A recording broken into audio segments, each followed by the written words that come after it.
akamaro k'ubutumwa bw'ubugorozi n'ivugurura bwaje bukenewe rwose buwembura imitima yari yarabye bugakiza imibiri yamunzwe n'indwara.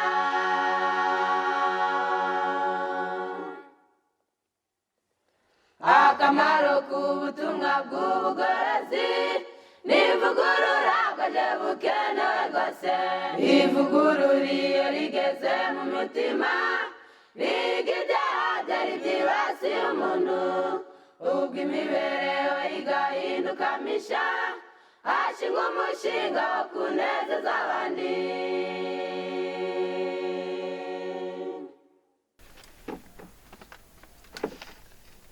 Bakundwa n'Imana ngiye kubasuhuza mu izina rya Yesu.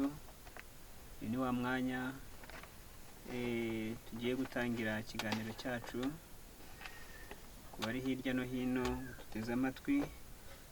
Dusenge.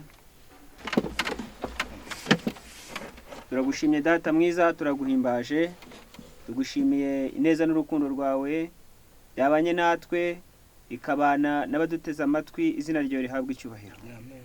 Tunejejwe n'uyu mwanya utanze kugira ngo twigane ijambo ryawe. Turagusabye kugira ngo Umwuka Wera abashe kubana natwe, kandi abari hirya no hino bagiye kumva iri jambo banyuriye kuri uyu muyoboro nabo babashe kuyoborwa n'Umwuka Wera. Twese dufashirizwe hamwe mu izina rya Yesu. Amen. Twongeye kubaha ikaze muri iki kiganiro cyacu mugezwaho na bene so babwiriza ubutumwa bw'ivugurura n'ubugorozi. Muri uyu mwanya umuyobozi w'iki kiganiro nitwa Kabanda Jean Damascene. Tukaba dufite n'abatumirwa bacu bagiye kudufasha muri iki kiganiro. Ku ruhande rw'ibumoso dufite mwene data nitwa Niyoyita Deni. Ndabashuje mwese. Ku ruhande rw'iburyo naho dufite undi mwene data nitwa Iraruhura Eric. Tubaramukije mu izina rya Yesu. Uwiteka abahire. Amen. Adumugisha. Nkuko dusanzwe dutanga ibiganiro tunyuriye kuri uyu murongo wa Radio Rise, uyu munsi tubafitiye ikiganiro turaha insanganya amatsiko ivuga ngo kwihana no kwatura by'umunyabyaha. Muri rusange rero kwihana ni amagambo dukoresha kenshi ndetse kwatura ni amagambo dukoresha kenshi, ariko turagira ngo turebere hamwe ese mu by'ukuri mwene data Deni niwe tugiye guheraho adusobanurire mbese iyo bavuze kwihana muri rusange no kwatura mu by'ukuri baba bashaka kuvuga iki. Murakoze. Reka tubonereho n'umwanya wo kuramutsa abaduteze amatwi tuti Uwiteka abahire. Ndumugisha. Kandi tunashimira Imana kuko iduhaye uyu mwanya mwiza, namwe tubashimira kuko mwaduteze amatwi cyangwa se mubanye natwe muri uyu mwanya mukaba mwahisemo kubana natwe, yaba ari aho kuri Radio Rise, yaba ari no kuri channel y'ivugurura n'ubugorozi ku murongo wa YouTube. Rero dushimye kubaramutsa, Imana ibaha umugisha. Kwihana ni iki? Mbere yuko tuvuga wenda kwihana icyari cyo mu busobanuro bw'iri jambo, ubundi kwihana ni kimwe mu bintu byagenewe umuntu wese ushaka kujya mu ijuru, ushaka kuronka imbabazi z'Imana. Imana yateguye akayira agomba kunyuriramo kitwa kwihana. Muri Bibiliya iyo dusoma mu gitabo cy'ibyakozwe n'intumwa igice cya 2 umurongo wa 38, abantu bari baje kumva ikibwiriza igihe intumwa zahabwaga Umwuka Wera, igihe bumvaga mu mitima yabo batsinzwe n'ijambo ry'Imana, igihe bumvaga baremerewe kandi bananiwe kwiyumanganya kuguma kuba uko bari bari, babonye iteka ry'Imana ribunamiye, babajije intumwa y'Imana Petero bati none dukora iki?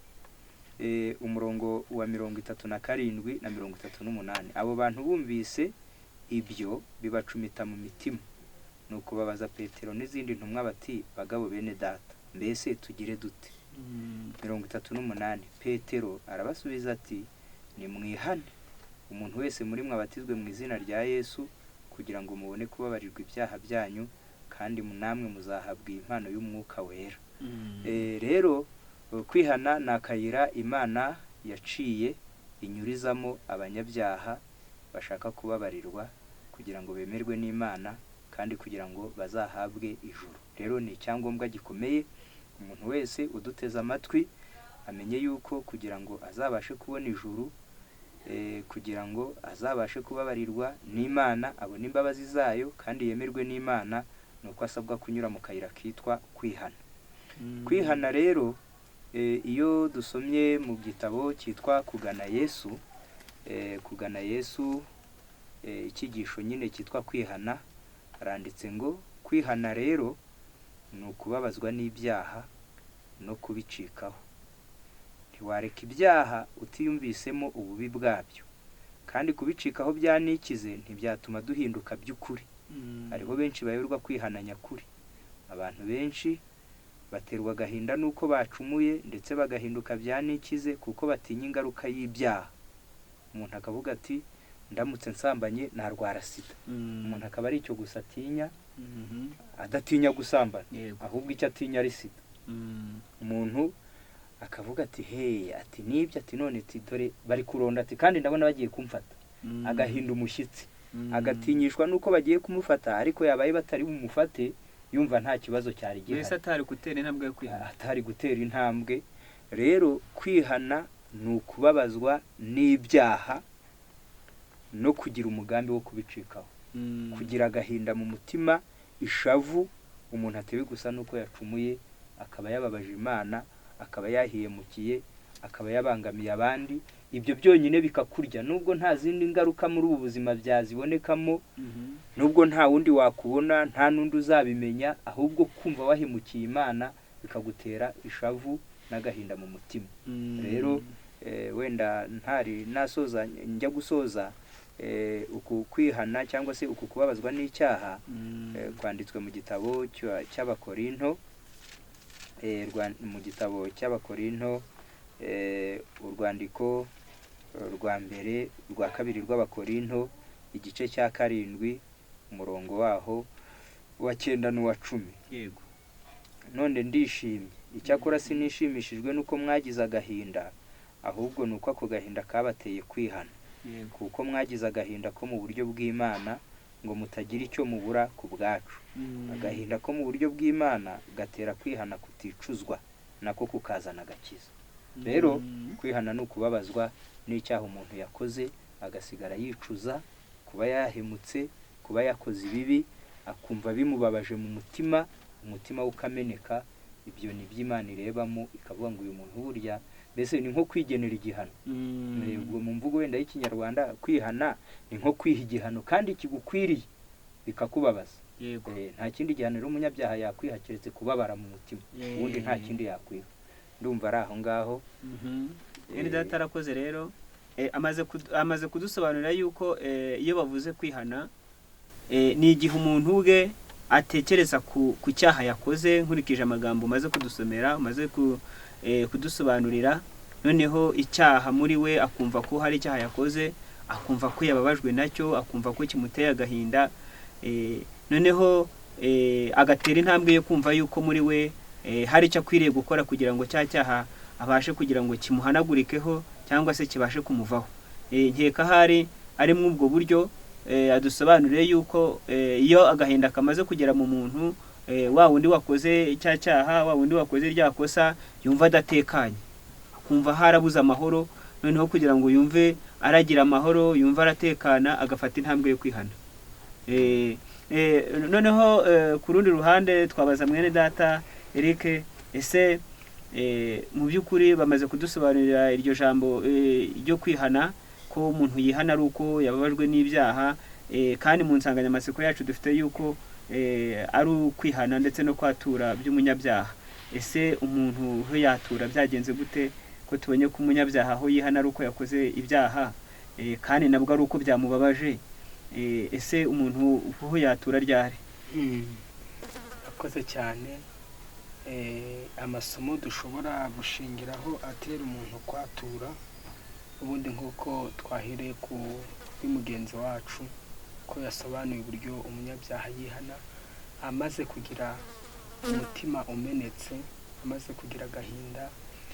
Ubwo uhereye icyo gihe umutima wamenetse ntabwo aba akigira isoni zo gutinya abantu, ntabwo aba akivuga ngo mbese agaciro kanjye, kuko muri Bibiliya harimo igitekerezo cya Sawuli, umwe wabaye umwami wa mbere w'Abisirayeli. Yakoze icyaha, iby'Imana yari yamutegetse gukora kwari ukurimbura Abameleki bose bagashiraho, ariko we kandi ikindi irimutegeka ko yagombaga kwirinda gukurayo iminyago, ahubwo ibintu byose biriyo bikamarirwa ku icumu. Rero yaratashye akora icyaha, yirobanurira inka nziza, indogobe nziza, amafarashi meza, ndetse ubwo umuhanuzi yari atangiye kumwereka icyaha cye, we hari ijambo Sawuli yakoresheje. Ubwo turi kuri iyo mirongo yo kwatura, tunihuta cyane. Hari ijambo yakoresheje mu gitabo cya mbere cya Samweli ya mbere igice cya 15, ryadufasha kugira ngo umuntu 15 umurongo, Samweli ya mbere na leta hatariho, igice cya 15, igice cya 15 duhere ku murongo wa 27. Nuko Samweli agihindukira kugenda, Sawuli asingira ikinyita cy'umwambaro uracika. Samweli aramubwira ati, Uwiteka nawe aguciye ku ngoma ya Isirayeli uyu munsi, ayihaye umuturanyi wawe ukuruta. Ibera Isirayeli amaboko ntibeshya kandi ntiyihana, kuko atari umuntu ngo yihane. Sawuli aravuga ati, naracumuye, ukuntu kwatura, ariko none ndakwinginze unyubahirize imbere y'abatware banjye. Aha rero uko kwatura ntabwo kwari kugenze neza, kuko urumva nubwo yemeye igicumuro, akaba ari kwemera ko yatuye, akaba bivugishije ijambo riri kuvuga mu Baroma igice cya 10, hari kutubwira ngo niwatuza akanwa kawe ukizera yuko Yesu ari umwami, mu mutima wawe uzakizwa. Ariko uko kwatura kwa Sawuli ko ni ukugira ngo yubahirizwe imbere y'abatware be, ni ukugira ngo abaturage bakomeze bamwubahe. Samweli ye gukomeza kubishyira ku karubanda. Kwatura rero kwiza hano mu gitabo cya Yobu 31:33 hatubwira uburyo Yobu we yaravuze ati 31:33 yaravuze ati, hari ubwo natwikiriye ibicumuro byanjye nka Adamu, ngahisha ibyaha byanjye mu gituza. Ubwo bigaragara neza noneho yuko burya uwatura aba agomba kuvuga icyaha nk'uko kiri mu izina ryacyo, noneho yarangiza ntahishe igicumuro cye, ngo Adamu yarabihishe. Igihe Imana yamubwiraga iti, ese byagenze biti, aho kugira ngo Adamu yemere icyaha, yahise avuga ati, wa mugore wampaye, ubwo yari agihishe. Ubwo noneho Imana yari yamuremeye umugore, ikamuhereza umufasha umukwiriye, yari ihindutse inyamakosa. Babajije umugore, nawe aravuga ati, ni ya nzoka. Mbese birangira icyaha bisa naho Imana ariyo yakoze amakosa, kugenda irema ibizatuma abandi bagwa mu cyaha. Rero mu by'ukuri muri kino gitabo, mbese uburyo bwo kwatura tunabisobanuye neza, kwatura ni ukuvuga icyaha mu izina ryacyo, ufite agahinda kacyo, ariko ubikorera ab'icyaha wagikoreye.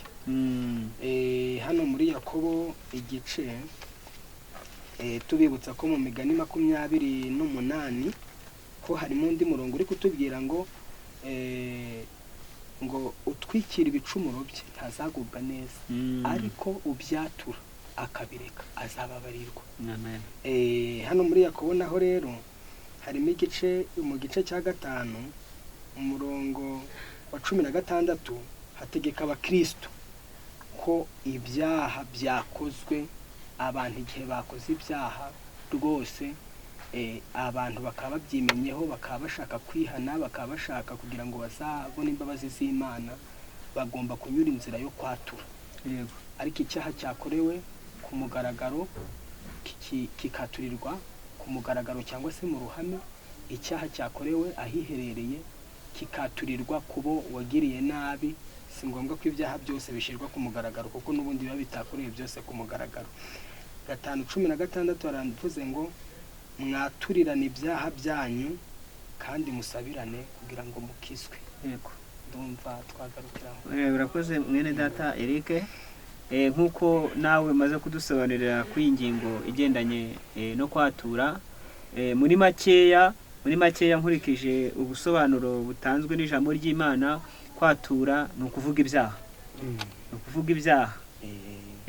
Urakoze cyane. Noneho twakwibaza ngo ese mu by'ukuri nkuko mwene data aramaze kudusobanurira yuko iyo umuntu amaze kwihana, nako umuntu ujya kwihana ari umuntu uba yakoze ibyaha, mbese wahindutse umunyabyaha. Ese umunyabyaha undi muri rusange ni iki? Yitwa umunyabyaha ari uko byagenze gute? Ese burya umuntu uwo ari we wese aba ari umunyabyaha, cyangwa hari ibigenderwaho kugira ngo umuntu bigaragare ko ari umunyabyaha? Umunyabyaha ni umuntu wishe amategeko y'Imana, cyangwa se umuntu wanyuranije n'ubushake bw'Imana. Ibyo tubisoma mu gitabo cy'urwandiko rwa mbere rwa Yohana, igice cyaho cya 3. Reka dusome aya magambo mu rwandiko rwa mbere rwa Yohana, igice cyaho cya 3, umurongo wa 4. Haranditse ngo umuntu wese ukora icyaha aba agomye, kandi icyaha nibwo bugome.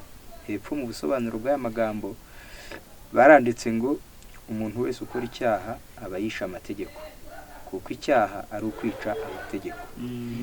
Rero abantu bose twakoze ibyaha, nta mukiranutsi uriho n'umwe mu isi, kuko iyo dusomye n'ubundi muri iki gitabo cy'urwandiko rwa mbere rwa Yohana, igice cyaho cya mbere umurongo wa 8 haravuga ngo nituvuga yuko ari nta cyaha dufite tuba twishutse, kandi ukuri kukaba kutari muri twe. Iyo tuvuze ko tutakoze icyaha burya tuba twishutse, ndetse mu gitabo cy'umubwiriza aho baravuze ngo ni ukuri nta muntu utunganye ukiranuka mu isi ntakora icyaha. Ahandi wenda twavuga ni mu Baroma igice cya 3, ntabwo twashobora kuyavuga yose, ariko mu gice cya 3 cy'Abaroma umurongo wa 19 n'uwa 20 naho hatwereka yuko burya twese twakoze ibyaha. Abasoma bazahere ku murongo wa 9 avuga ngo tuvuge iki, mbese turabarutaho yada habaga na gato, kuko tumaze guhamya Abayuda n'Abagiriki yuko bose batwarwa n'ibyaha, kuko byanditswe ngo ntawe ukiranuka n'umwe, ntawe umenya, ntawe ushaka Imana, bose barayobye, bose bahindutse ibigwari, ntawe ukora ibyiza n'umwe. Umurongo wa 19 tuzi yuko iby'amategeko avuga byose abibwira abatwarwa nayo, kugira ngo akanwa kose kazibwe, kandi abari mu isi bose batsindirwe n'urubanza imbere y'Imana.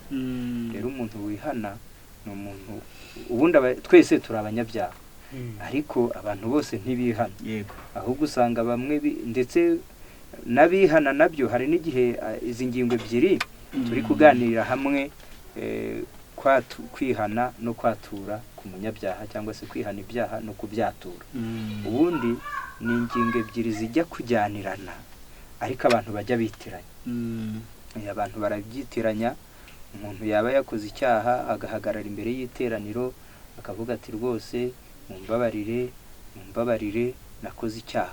Abantu batiyihana, oya, ntabwo ari byo, ahubwo aba yatuye. Kuvuga ibyaha mu izina uti naratukanye, narabeshye, narishingiye, nishe isabato, nararwanye, kuvuga ibyo kandi narasambanye n'ibindi byaha, uko niko kwitwa kubyatura. Icyo koze kubyatura kukaba kugomba kuba umuntu ari kubivuga ariko anabisabira imbabazi. Ntabwo ari ukubivuga ubitangaza gusa, ahubwo ni ukubivuga bisabira imbabazi. Icyo nicyo Bibiliya yita kubyatura. Kwihana ko rero kubera mu mutima, aho umuntu atareba, kuko hari n'igihe abantu bajya bakora nk'igiterane hagahaguruka abantu 20 bavuze bati abemeye kuza rwose ngo bemere ijambo ry'Imana, bemere inzira z'Imana, bagendere mu ijambo ryayo, hagahaguruka nk'abantu nka 20 cyangwa se 30. Abantu bati twihanishije 30. Oya, iyo mvugo nyine nta kundi twabivuga, nuko bimenyerewe, ariko haba hitanze, wenda twakoresha imvugo hitanze abantu 30 biyegurira umwami. Kwihana rero kubera mu mutima, nubwo imbuto zako zera inyuma, ariko ubundi kwihana kwibera mu mutima. Ako kababaro, iryo shavu umuntu agira kubw'ibyaha bibera mu mutima, ahashobora kugenzurwa n'Imana. Nta nubwo bigaragazwa n'amarira, kuko hariho n'uwarira ari uburyarya. Hari igihe umuntu yarira ari uburyarya, ariko hari n'uwarira mu by'ukuri ari umutima umenetse. Ariko bibera mu mutima, uko kwicuza, uko kumva umuntu yigaye, uko kumva umuntu ababaye, uko kumva umuntu mbese yiyumvamo ko yahemutse, bibera mu mutima. Ako gahinda kaba mu mutima.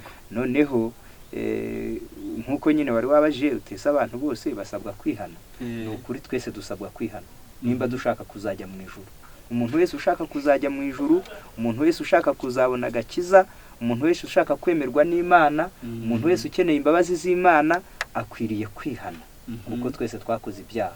Ndetse Yesu yaje agira ngo twese twihane, ariko igitangaje abantu ntago bizi kwihana icyo ari cyo, ntibaza agaciro kabyo, ntibaza akamaro kabyo, nuko ugasanga rero abantu ntibabikora. Ariko twese kuko turi abanyabyaha dukwiye kwihana. Urakoze cyane mwene data, ati abantu twese tugomba kwihana. Yego cyane. Ubwo bishatse kwerekana ko mu by'ukuri twese turi abanyabyaha, kandi koko n'ijambo ry'Imana rirabigaragaza ko nta muntu uri mu isi ukora ntacumure.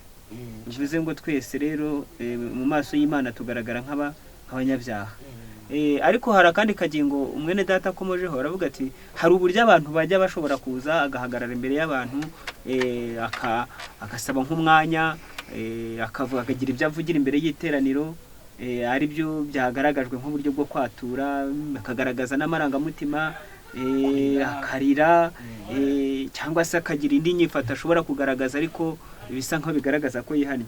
Ariko se mu by'ukuri wenda tukiri aho ngaho, nta gihe bishobora kugaragara ko umuntu yihannye inyuma, ndetse n'ababibona wenda bakurikije amarangamutima, ariko ntabe yemewe n'Imana? Kwa kwihana kwe nikube kutemewe n'Imana, nyamara ya marangamutima ye, bya bimenyetso byo kwatura yagaragaje inyuma, ubona koko urebye n'amaso ya kimuntu yihannye. Abantu twebwe tureba inyuma, ariko Imana yo ireba mu mutima.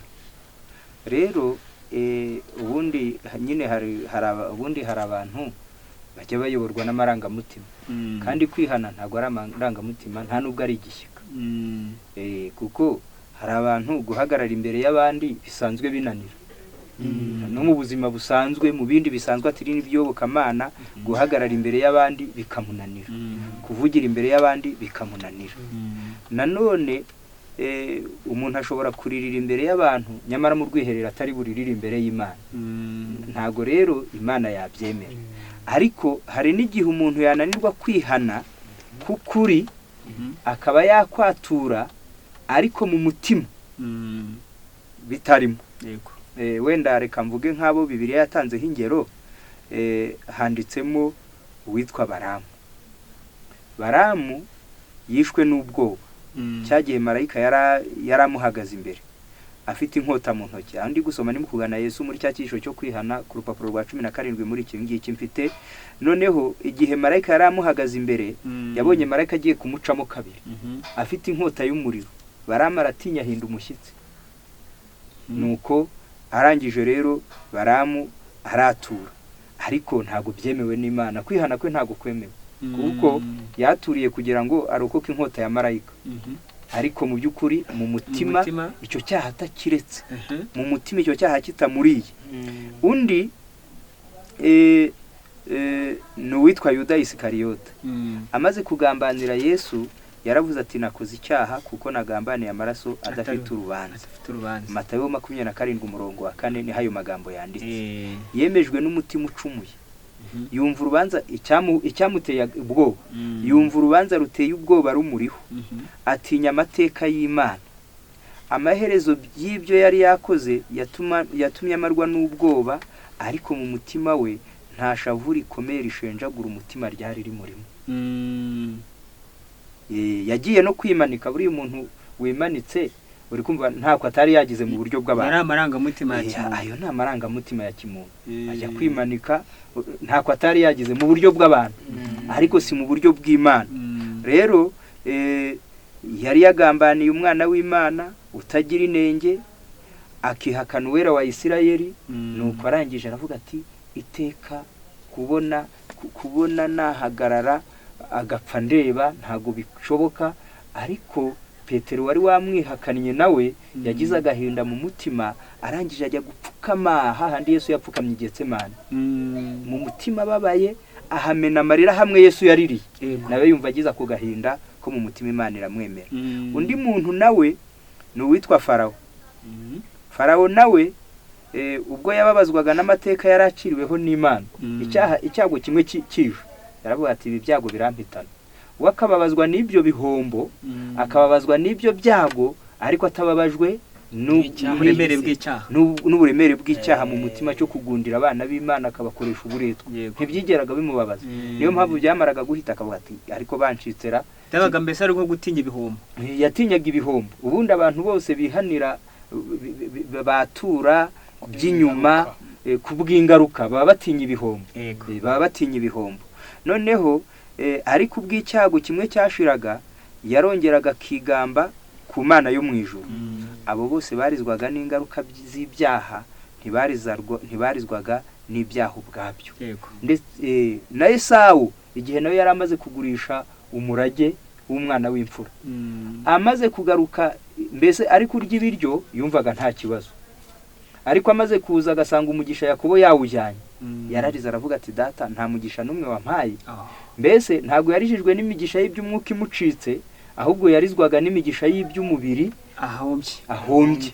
Abantu bose bihana by'amajyejuru, ibyo bitwa kwihana kw'amajyejuru kutariko Imana ivuga ngo uko gukwiye kongera kwihanwa ubwa kabiri. Ni abantu barizwa n'ibihombo byo muri ubu buzima, ni abantu barizwa n'ingaruka zababaho muri ubu buzima.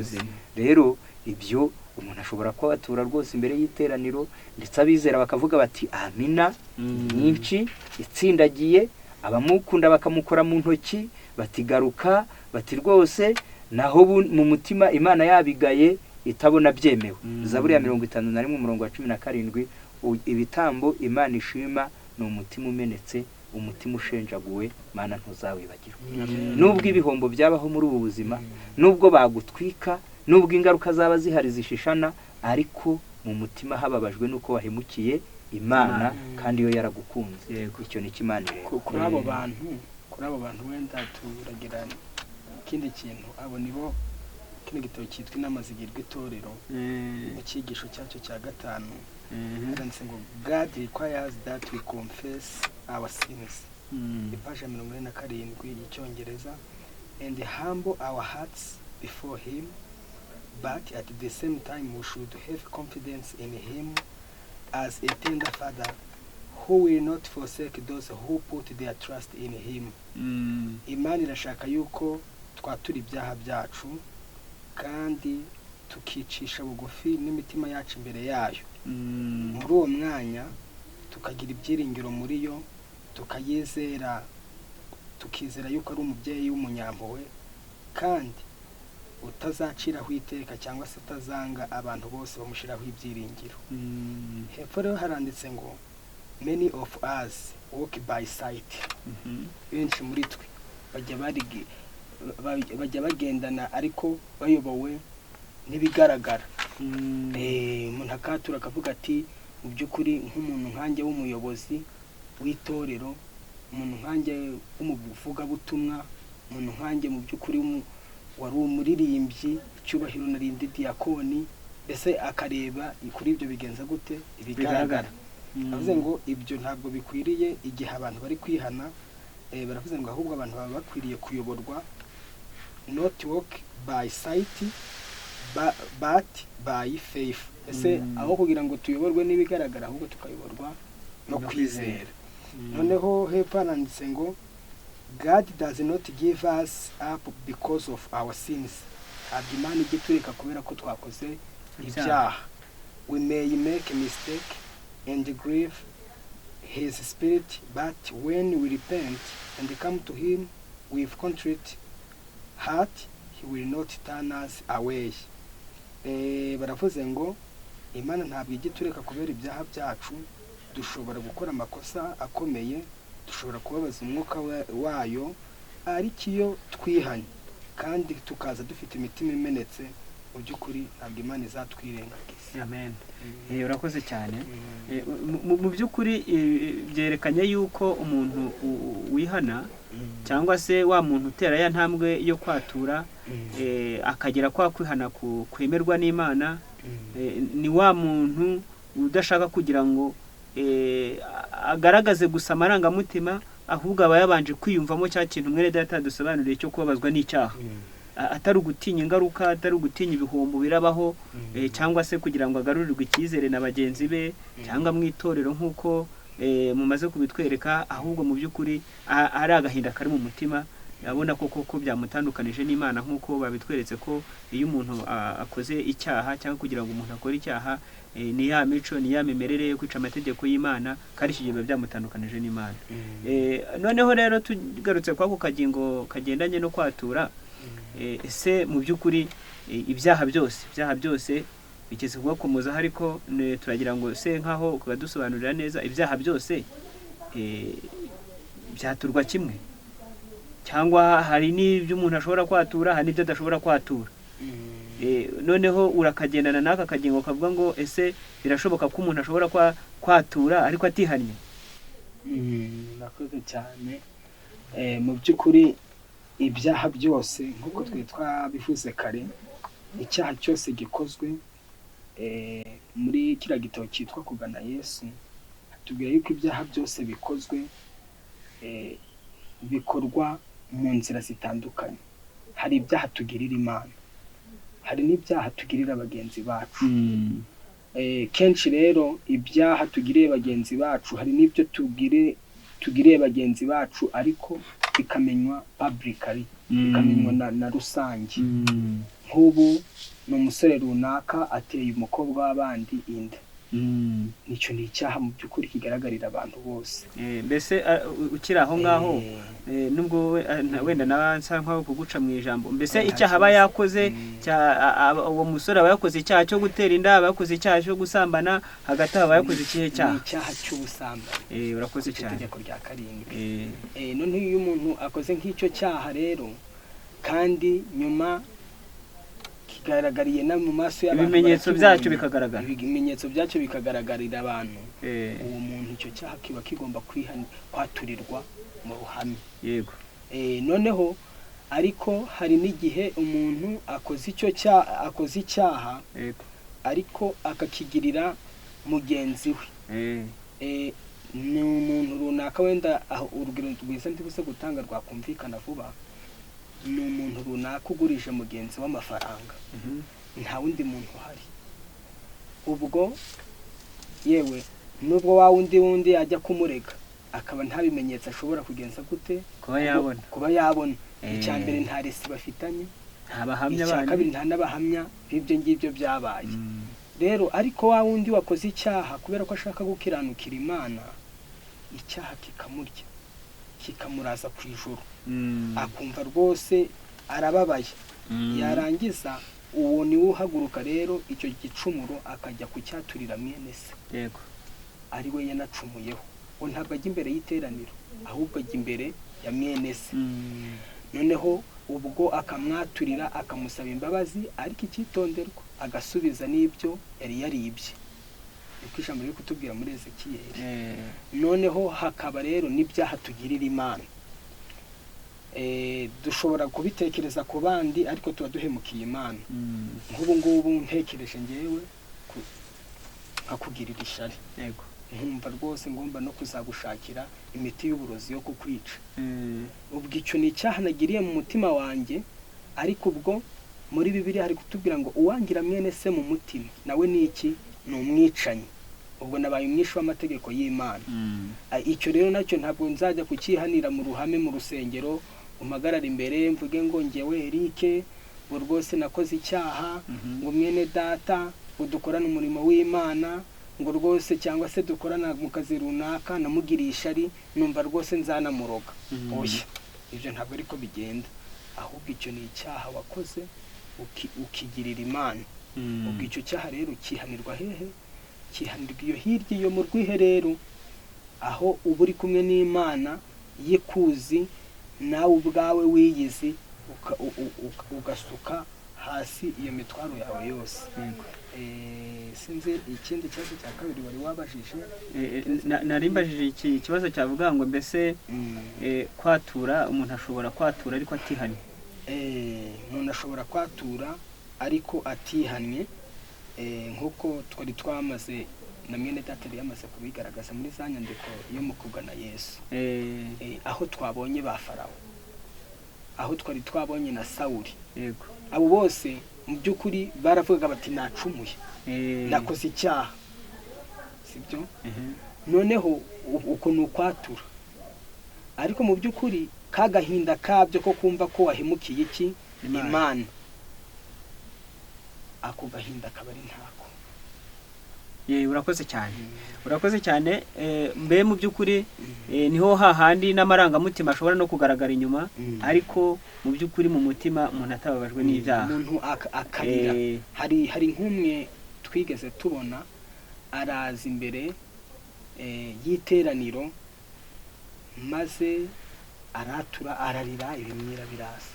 Yego. Ibimyira biraza, ararira rwose. Ariko mu by'ukuri nyuma y'aho ngaho agenda yigamba ku bantu runaka bagiye bamusanga, ati mu by'ukuri mbese ubwo urumva muri uko kwigamba akavuga ati bari bazi yuko ubwo nzacibwa. Ariko mu by'ukuri ibyo bigaragaza umutima mu by'ukuri uburemere yavuganyemo ibintu n'uburyo mbese kwatura icyaha iyo ntambwe itagezweho neza. Yego, urakoze cyane. Urakoze. Reka tugere noneho kuri iriya ntambwe mwene data yasobanuraga igendanye no kwihana. Ikigaragara cyo nuko nk'uko mwabitugaragarije, umuntu yihana ari uko habayeho icyaha, kandi cya cyaha kikaba muri we cyamukomanze, akumva ko hari ingaruka runaka hari gishobora kumusigira hagati ye n'Imana mu gihe atakihannye. Se wa muntu noneho wagize amahirwe, navuga yagize ibyago byo kuba yakoze icyaha, ariko akagira amahirwe yo kumva hari uko umutima umukomanga, ariko ntatere intambwe yo kuba yakwihana. Mbese hari iyindi ngaruka yamubaho? Cyangwa se muri rusange hariho abantu uko tubayeho, umuntu aba mu buzima akumva ko ntacyo bitwaye, akabaho uko ashaka, akitwara uko ashaka, mbese ya ntambwe yo muri we yo kwihana kuri ya mibereho no kuri za ngeso zitari nziza mu buzima ahoramo, ukabona ntacyo bimubwiye. Ese hari ingaruka zabaho ku muntu uwo ari we wese utatera ya ntambwe yo kwihana? Umuntu iyo ananiwe gutera intambwe yo kwihana, aba arindiriwe n'ingaruka nyinshi, kuko ingaruka ya mbere ikomeye ni uko umutima wunangira. Buriya nicyo kintu kibi gikomeye, kuba umutima w'umuntu unangira, nicyo kintu kibi gikomeye. Muri kino gitabo cyitwa Kugana Yesu, n'ubundi kuri cya cyigisho kivuga kwihana, ndumva ariho turi bwibande cyane kuko ari nayo ngingo turi kuganira. Ku rupapuro rwaho rwa 24 ntabwo ari kure yo kurangiza icyigisho, ni page banziriza iyo gusorezaho icyigisho. Haranditse ngo benshi bifata mu mugongo bagahumuriza imitima ibabaye, ngo bazava mu bibi igihe bishakiye. Bibwira yuko bashobora gukinisha imbabazi z'Imana. Burya iyo umuntu atihana aba ari gukinisha imbabazi z'Imana. Nta kintu rero giteye ubwoba nko gukinisha imbabazi z'Imana. Nuko abo bantu rero bakibwira yuko babasha gukinisha imbabazi z'Imana, bagahitamo Satani, ngo nibabona ishyano ribagwiriye niho bazahinduka. Ngibyo ibyago bikomeye.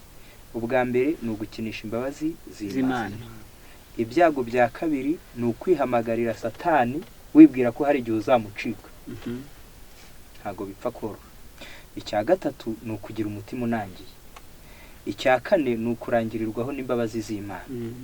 Kandi hari ubwo bigezaho noneho umuntu akabura n'amahoro mu mutima, akayabura we ubwe, yarangiza akayabuza n'abandi, ubundi akiyegurira gukora ibibi, wa mutima ukabakabwa wamaze kugenda, akajya akora ibibi noneho aticira n'urubanza, akajya akora ibibi yumva ari bwo buzima, iherezo akazarimbuka cyangwa akazabura ubugingo buhoraho. Noneho haranditse rero ngo abantu benshi bibwira ko bashobora gukinisha imbabazi z'Imana bagahitamo Satani ngo nibabona ishyano ribagwiriye niho bazahinduka. Ariko ibyo ntibikunda kuboneka. Akamenyero ko mu bugingo iyo kamaze kurema imico bikomerera umuntu cyane ntabashe kwifuza gusa na Yesu. Iyo umuntu none hamaze kumenyera ikibi, ubwo wajya kugikora ubanje no kugira ubwoba, bigera ubwoba bugashira. Noneho ahubwo waba utanagikoze ukumva ariho ubuza amahoro, mbese ukumva uratuza ari uko ugikoze. Aho rero umuntu abageze ku ntambwe mbi. Ingeso ndetse ingeso mbi imwe gusa, nko kwifuza kubi kumwe, iyo bigundiriwe kera birashyira bigahindura ubusa imbaraga zose z'ubutumwa bwiza. Iyo umuntu rero agundira ibibi akananirwa kubyihana, bigeza ubwo imbabazi z'Imana zihinduka ubusa, bigeza ubwo imbaraga zose z'ubutumwa bwiza zihinduka ubusa, bigeza ubwo igitambo cya Yesu gihinduka ubusa, bigeza ubwo abakozi b'Imana wumva ari imvuga busa, bikageza ubwo umwuka w'Imana utagikabakaba umutima umaze kwinangira. Ijambo ry'Imana riti rero igicumuro cyose umuntu agundiriye kimutera umutima wo kurushaho kwanga Imana. Umuntu wanga ukuri kw'Imana yeruye azasarura ibyo yabibye. Muri Bibiliya yose nta kuburira abakinisha ibyaha kuruta uko umunyabwenge wavuze ati, ubwo yavugaga ngo umunyabibi azafatwa n'ibibi bye kandi azakomezwa n'ingoyi y'icyaha cye. Imigani 5:22. Noneho icyaha gifite ingoyi. Iyo kimaze kugukanaga rero kuzakijishura biragoye. Amahirwe umuntu akinishije uyu munsi ejo aba yagabanutse. Ijwi utumvise uyu munsi ngo uryumvire ejo riza ryagabanutse. Imbabazi z'Imana utakoresheje neza uyu munsi ejo ziba ziri kugera ku muherezo, kugeza ubwo n'urugi rw'imbabazi rushobora gukingiranirwa umuntu. Rero hari ingaruka mbi ku muntu utihana, ku muntu ugundira icyaha, ku muntu ukina n'icyaha, ku muntu wibwira ngo azakireka ejo, ku muntu wibwira ngo azihana ejo, ku muntu wibwira ko mu cyaha harimo inyungu. Mu cyaha harimo igihombo gusa, nta nyungu n'imwe ibamo. Ntayo. Ni ukuri. Arakoze cyane. Nta gakingirizo Satani ashyiraho abantu, ariko ubundi mu cyaha nta nyungu ibamo. Nta n'imwe. Ntayo. Ni ibihombo gusa. Urakoze cyane. Mbe mu by'ukuri abantu twese dukwiriye gutera intambwe yo kwihana, kuko tubonye yuko ngo iyo umuntu ngo atihanye ngo Satani hari ngo yamukanangisha cyane. Mbese wa mutima ugahinduka kahebwe, umuntu akageraho noneho akumva ko icyaha kimuryoheye, imibereho yo kutagira umutima w'umukomanga, akumva ko ari yo mibereho ikwiriye. Noneho reka twihute rero wenda mu gahe gato nko mu munota umwe kugira ngo mwene data Eric dusobanurire, mbese hari ingaruka ishobora kubaho igihe umuntu atatuye. Kutubonye yuko kutihana byo hari ingaruka bizana, byaba uragerageza nko mu munota umwe cyangwa iminota ibiri utwereke niba hari ingaruka ishobora kubaho umuntu igihe atagize kwatura. Imigani igice cya 28 murongo wa 13 haranditse ngo uhisha ibicumuro bye ntazagubwa neza, ariko byatura akabireka azababarirwa. Amen. Ngo mu by'ukuri byanze bikunze ingaruka zirahari. Icyambere dushobora kuvuga muri uwo munota umwe, icyambere dushobora kuvuga ni uko umuntu ahorana umutima umucira urubanza, kandi uwo mutima umucira urubanza. Isomo rya kabiri turi buze kuvuga ni rwa mbere rwa Yohana igice cya 3, icyo bitwaye umutima. Iki ngiki mbere rwa Yohana igice cya 3 murongo wa 21 rero ku murongo wa 20. Nubwo imitima yacu iducira urubanza, kuko Imana iruta imitima yacu kandi izi byose. 21 niho nashakaga. Bakundwa, imitima yacu nitaducira urubanza turatinyuka imbere y'Imana. Uhanira rero uwo mutima w'ubwoba, uguciraho iteka ibyo byonyine ubwabyo bituma umuntu atagubwa neza ku buryo turamutse twinjiye mu zindi ngingo wenda ariko ubu nta mwanya tubifitiye ushobora gusanga uwo mutima biravuga ngo umutima unezerewe ni umutima mwiza kandi ngo umutima utuje niwo bugingo bw'umubiri ibyo bishobora gutuma umuntu ahura n'indwara z'uburyo bwinshi bitewe n'uko mu by'ukuri abayeho ariko nawe yifitiye urwikekwe rero kwihana ukatura icyaha ni ingenzi cyane kuko Bibiliya itanze n'isezerano y'uko utazabikora ngo yature ntabwo azagubwa neza rwose. Uvuga ngo mbese kutihana bifite ingaruka zabyo zitari nziza no kwatura umuntu utatura mbese nawe hari ingaruka zitari nziza zamugeraho.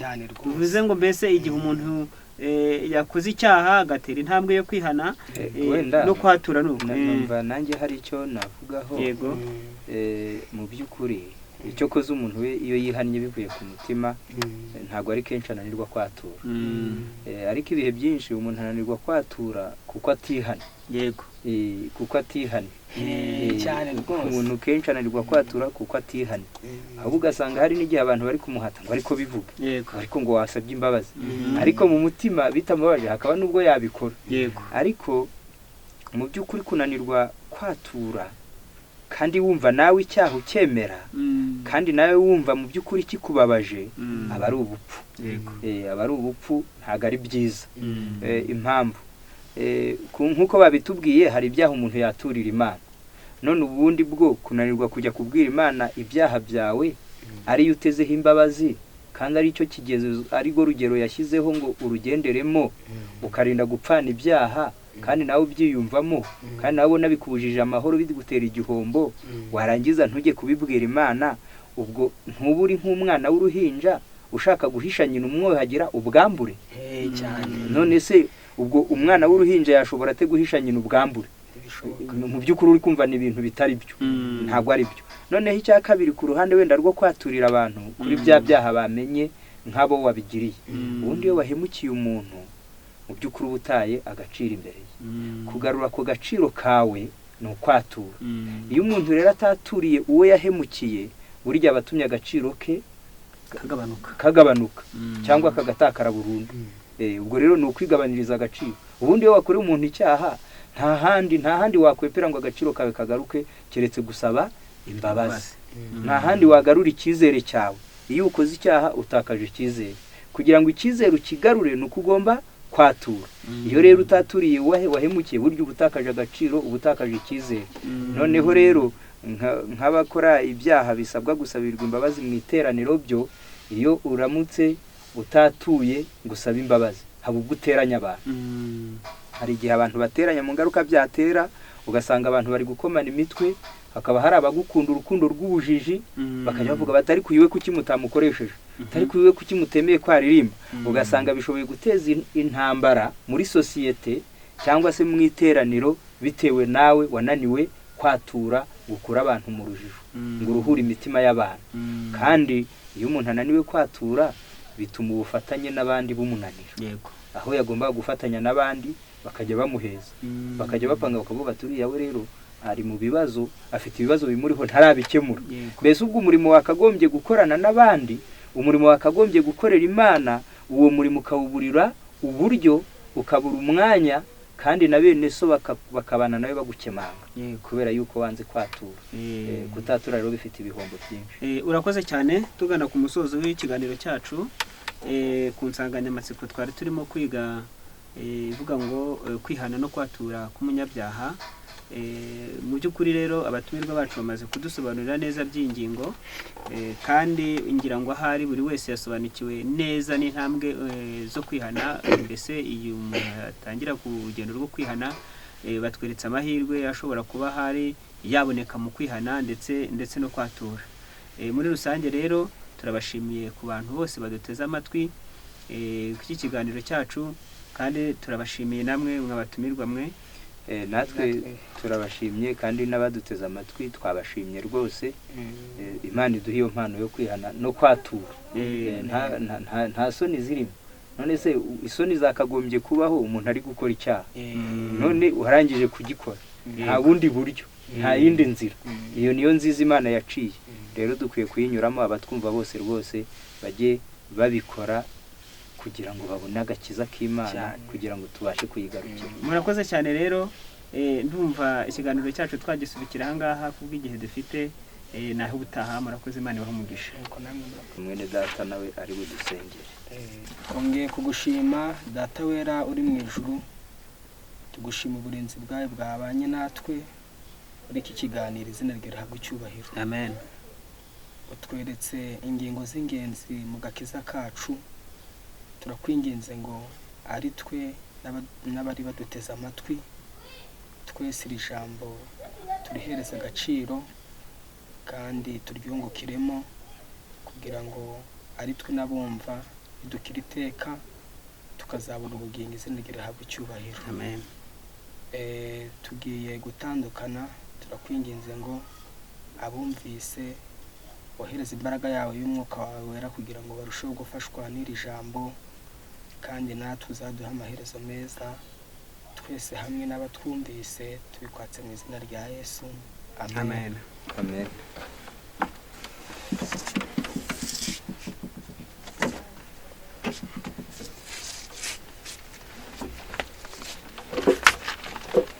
Akamaro k'ubutumwa bw'ubugorozi n'ivugurura bwaje bukenewe rwose, buwembura imitima yari yarabye, bugakiza imibiri yamunzwe n'indwara.